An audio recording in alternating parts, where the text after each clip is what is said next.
Hey, Clemson family, fall camp is open in Tigertown as the practice fields are buzzing, and we'll talk about some of the early developments. We'll also look ahead to one of the top two conference games on Clemson's schedule when we preview Miami's trip to Death Valley in this episode.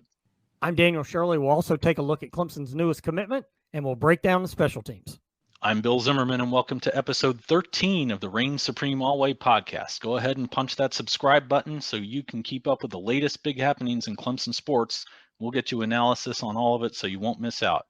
You can find our homepage at clemsonkickoff.com. We're on Twitter at Clemson Kickoff. We're on Facebook at Reign Supreme Alway. And you can find us on YouTube where we post our audio. So let's get into that latest commitment for Clemson. It's cornerback Shelton Lewis. He's 5'11", 180, and he's a cornerback out of Stockbridge, Georgia. Really talented young player here that Clemson added. He's the 19th commit to the class. He had been committed to Pittsburgh and then decommitted. And there was a lot of talk that maybe he was going to go to North Carolina. And he got that Clemson offer late in July, and that certainly played a part in him making the decision to commit to the Tigers. So really excited to see what he'll add to the program. The Clemson class looks strong in the secondary. Avion Terrell and Brandon Strozier are already in the class in the secondary. So this is just another piece of the puzzle for that group for the Tigers. A couple of the few remaining spots that you wonder about are running back and wide receiver. They may have someone getting close on wide receiver. There's been a couple good leads there. The bigger question mark is running back, isn't it? It is. It doesn't seem like we've heard a lot of buzz or news at running back recently. There was some talk earlier in the spring, and then those didn't pan out. There are a couple of rumors during the summer, and we haven't heard a whole lot about that recently. So it sounds like that might move into the fall. Maybe we'll start to see some new targets come on the board as well. You mentioned this is the 19th commit in the class and probably getting pretty close to where it's going to be. Most projections have had it in the low 20s. Assuming that they hang on to all these guys who've committed early, may not be a ton more news developing for this Clemson class. And we know that historically, Coach Dabo Swinney likes to get these commitments early and then keep the class assembled the way it is. He does, and this summer has been really big. I mean, we know about the All-In Cookout, the official visits in June, and how big a piece that was to what's going on with this class. We'll see what's next, but it's been a really eventful summer for a program that a lot of people said was down with recruiting and wasn't going to be able to keep up in the NIL age and the transfer portal age, all those things. This class is just fine right now, and it looks like it's going to be another strong class for the Tigers. You mentioned that there have been some questions about it, and one of the preseason print publications talked to some coaches anonymously, and that story must have been done pretty early because by the time June took off and this class really started to pull in a lot of players, seems to have answered a lot of those questions about Clemson's standing with 4- and 5-star recruits. It has. It's funny, Bill, to hear the talk about Clemson's recruiting was just going to fall off. Dabo Swinney's still there. And as long as Dabo Swinney is there and they're doing the things that he wants them done and how he wants them done, recruiting is going to be just fine. So we'll see that through this class. We'll see what pieces are picked up, who they get at running back. They're going to recruit and sign a running back in this class. I'll be shocked if they don't. I think we're looking at another top 10 class, and this group will really help this team coming up next year. A rival program in the ACC that also has had a very big recruiting offseason this year is Miami. The Hurricanes will come to Clemson this year without those commits in tow on either side. New coach Mario Cristobal, however, really has put a lot of energy into this program. He's a former Hurricanes player. He's a former Hurricanes assistant coach, and he wants to get this program back to being the U, doesn't he? He does. He's the right man for the job. I don't have any doubt about that. I know he was only at Oregon for a couple of years as the head coach. This feels like the perfect hire for Miami. Maybe a lot like what Georgia did with Kirby Smart. And I believe that Mario is going to get this program back on track. Is it this year? We'll find out. But I do think in a couple of years that Miami is going to be a problem with what he's doing, how he's recruiting, how he's getting all the former players back on track and involved with the program. And we hear the cliche all the time, everybody's pulling the rope in the same direction. That's what I think is going on at Miami, and that this program is going to be a problem in the ACC in a few years. There are a few holes in the roster that Cristobal inherits, but what he has done a terrific job of is assembling a staff that does not really have any holes among the assistants. When you look at this thing and Charlie Strong is only a position coach, that tells you there's a lot of depth. Defensive coordinator is Kevin Steele. He's a familiar face, and the last time he was a defensive coordinator in South Florida, we might remember that he gave up 70 points. But I'll tell you this much, Miami was among the worst tackling teams last season, and if you think back to when Steele first got to Clemson, he improved the tackling here almost immediately, didn't he? He did. I really like this hire from Mario. Kevin Steele's been all over the place. He's coached a lot of defensive football. He knows the game inside and out. Like you said, he's really coached good tackling teams in his career. That's going to be a big piece moving forward for Miami to see if it can improve that tackling, because it was a problem last year. So that was a good hire. And then I love the offensive coordinator hire of Josh Gaddis, Bill. I really thought this was a big-time move for Miami. I believe Josh is going to be a head coach before too long. He did a terrific job at Michigan, kind of modernizing the Michigan offense and getting it going in the right direction. Had a big impact on that program last year going to the playoff. That was a great move in my mind to try to get this Miami offense going in the right direction. You saw what Gaddis was able to do with that Michigan offense against Ohio State, enabling them to win the Big Ten for the first time in a long time. But then you saw how it also came up short against one of the top defenses in the country, that being Georgia. So we'll see what the results will be this year. I'll say this much in his defense. He didn't have Michigan looking like a typical Big Ten offense, but then you read into it, he did like to rely on running backs. He did like to rely on tight ends. That does sound kind of Big Ten to me, I'll admit. It does, and he did do that, right? So you would think that's what we'll see in Miami as well. But they'll adjust to the talent that they have. They do have a couple of talented running backs in Jalen Knighton and Henry Parrish, who's a transfer from Ole Miss. The tight end group is pretty strong, Will Mallory and Elijah Arroyo. So we'll see what direction they go.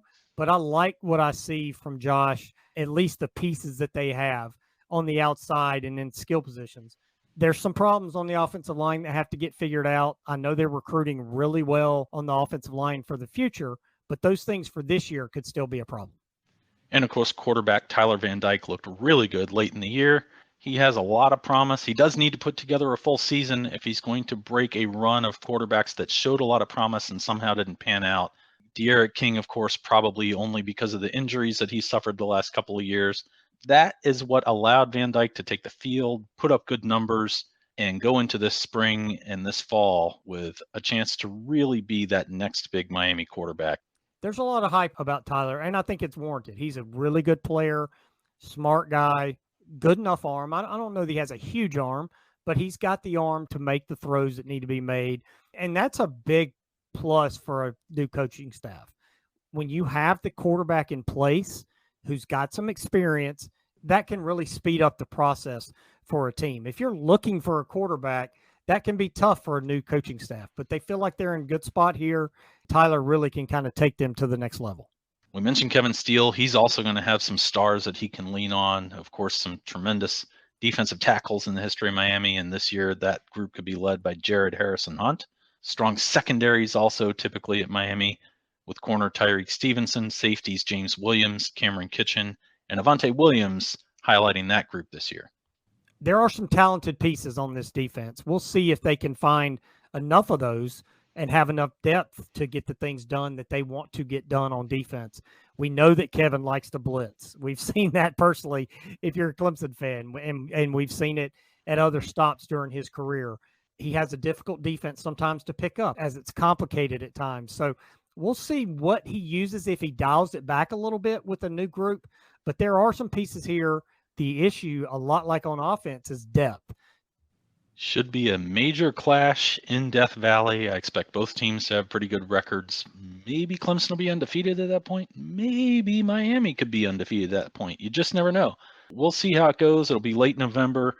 Miami is going to catch Clemson the week before the South Carolina game, but I think a program with Miami's pedigree isn't really going to get looked past. So should be a heck of a game to watch this year.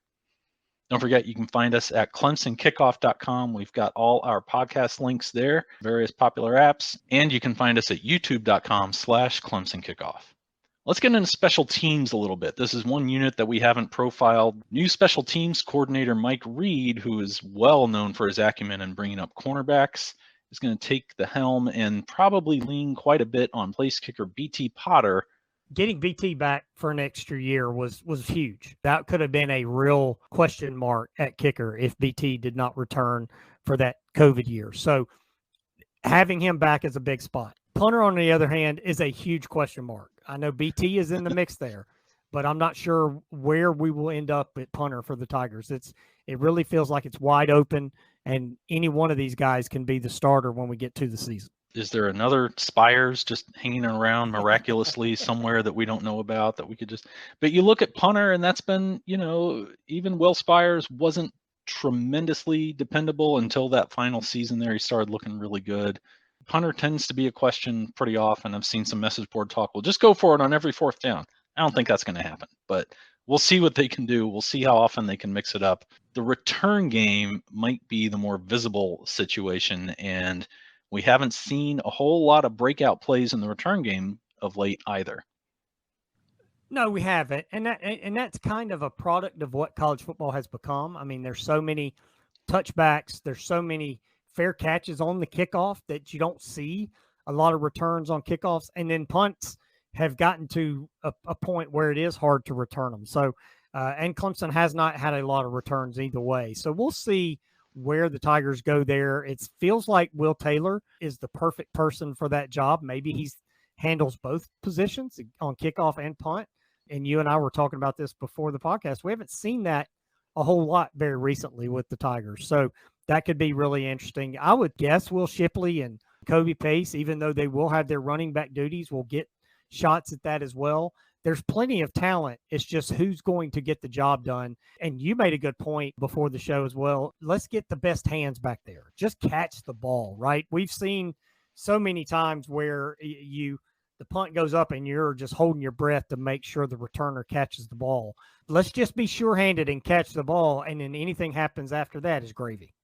It'll be interesting to see who emerges. We're hearing a lot of rumors and some other reports of who's trying out back there. I don't want to give away any information that's behind paywalls and upset those reporters, but there's a lot up in the air, no pun intended, when it comes to who's going to be fielding punts and kicks and trying to breathe a little spark in. I have felt in recent years that, just put the most sure-handed guy back there and let the offense do its thing. And maybe there's a little more pressure internally to think, well, maybe we could get someone who could break it every now and then, given some of the issues that the offense had last year, which were pretty fresh and pretty new.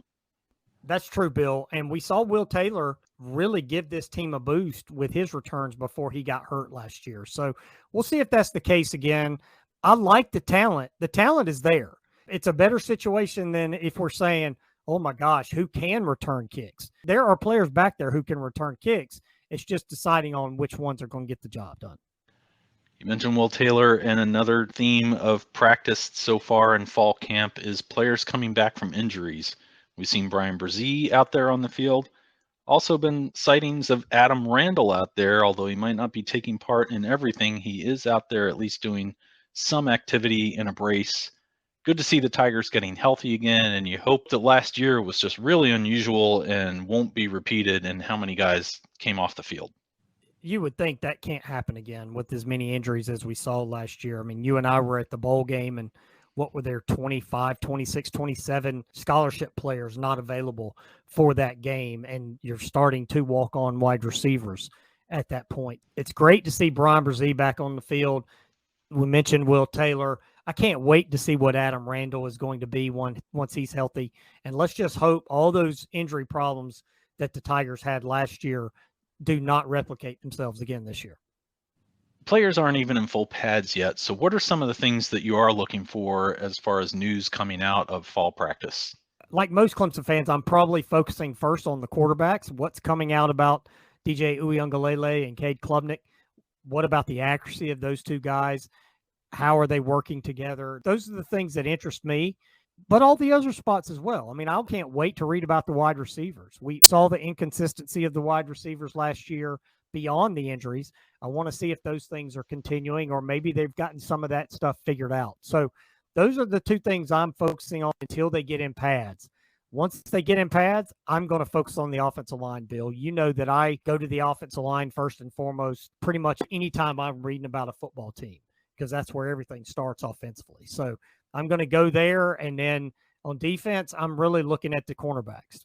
Clemson had two terrific cornerbacks last year, and they've got to find a couple of new starters there. So Those are the positions I'm going to be looking at through practice. Should be a lot to stay on top of. We will keep you posted on all of it. You can find us on twitter.com/Clemson Kickoff. We retweet the news as it happens. We add our take on it every once in a while, try to give it a little perspective that maybe doesn't seem to be floating around out there yet. Well, next time we will preview the most intense rivalry on the Clemson schedule. That is the South Carolina game. We'll also take a look at the opposing coaches in the ACC and where they stand. Well, I hope everyone's enjoyed this episode. We're glad you found us, Clemson family. Go ahead and hit that subscribe button or that follow button. We don't want you to miss out anytime we post. Give us a like or a rating while you're at it. That'd be great too. Our homepage has some great resources. ClemsonKickoff.com, some important links there. And we're on Facebook at Reign Supreme Alway. Until next time, I'm Bill Zimmerman. I'm Daniel Shirley. Go Tigers.